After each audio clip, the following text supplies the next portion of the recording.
இப்போது நீங்கள் காலேஜ் லைஃப்பில் நீங்கள் ஃபஸ்ட் இயர் படிக்கிறீங்க, செகண்ட் இயர் போகிறீங்க, தேர்ட் இயர் போகிறீங்க. இப்படி காலேஜ் லைஃப்பில் லேடிஸு, ஜென்ஸு, குழந்தைகள்லாம் போய் படிக்கிறீங்க இல்லைங்களா? படிக்கிறது உங்களோட இலக்கு என்னங்க?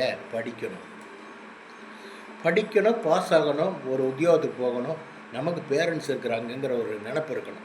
இத்தனை படிக்க வச்சு சொன்ன ஆளாக்கி நமக்கு இத்தனை படிக்க வச்சு ஃபீஸை கட்டிட்டு போகிறாரு, நம்ம கல்யாணம் பண்ணி வைக்க மாட்டாரா? நாம் ஏன் இந்த விஷயத்தில் எல்லாம் தலையிடணும்? இதெல்லாம் நமக்கு தேவையில்லாது. நாமளாக ஏன் இதையெல்லாம் நம்ம தேடிக்கணும்? இந்த காலேஜ் லைஃப் நம்ம தேட முடியல, ஸ்கூல் லைஃப் நம்மளால் தேட முடியல. தேடிட்டோம்ல, அம்மா தானே தேடி கொடுத்தாங்க. சொல்லுங்க, இதை மட்டும் நாம் ஏன் தேடணும்? நமக்கு எதுக்கு இதெல்லாம் இந்த வம்பு? அப்பா படிப்பார், மகன் படிப்பான் அப்படின்னு சொல்லிட்டு ஏதோ கஷ்டப்பட்டு இவனுக்கு பஸ் அரிச்சு கொடுத்து அதை கொடுத்து இதை கொடுத்து அனுப்புகிறாங்க. அனுப்பும்போது இந்த லவ்வுங்கிறது வேண்டாங்க, தேவையில்லை. அந்த காலங்கள் வரும்போது உங்களுக்கு அருமையான துணை கிடைக்கும். உங்களுக்கு ஒன்று பிறந்து வளர்ந்துருப்பாங்க. சரிங்களா? பாருங்கள், இந்த மாதிரி உறவை நீங்கள் சேர்த்திக்கூடாது, அந்த மாதிரி புத்தி அளமாதிக்கூடாதுன்னு நான் சொல்ல வர்றேன்.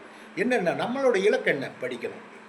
படித்தா தாங்க எல்லாமே. படிக்கலைன்னா உங்களை ஒரு ஒரு ஒரு கலெக்டர் பார்க்க நீங்கள் போகிறீங்கன்னு வச்சுங்களேன். கலெக்டர் பார்க்க ஒரு பர்சனலில் போகிறீங்க. போகும்போது பியூன் சொல்கிறான். என்ன சொல்கிறாருன்னா, பியூனு இருங்க பிஸியாக இருக்குது, அவர் பார்க்க முடியாதுன்னு கொஞ்சம் நேரம் வெயிட் பண்ணுங்கன்னு. 1 மணி நேரம் 2 மணி நேரங்க வெயிட் பண்ணி அவர் உள்ளே போகிறீங்க.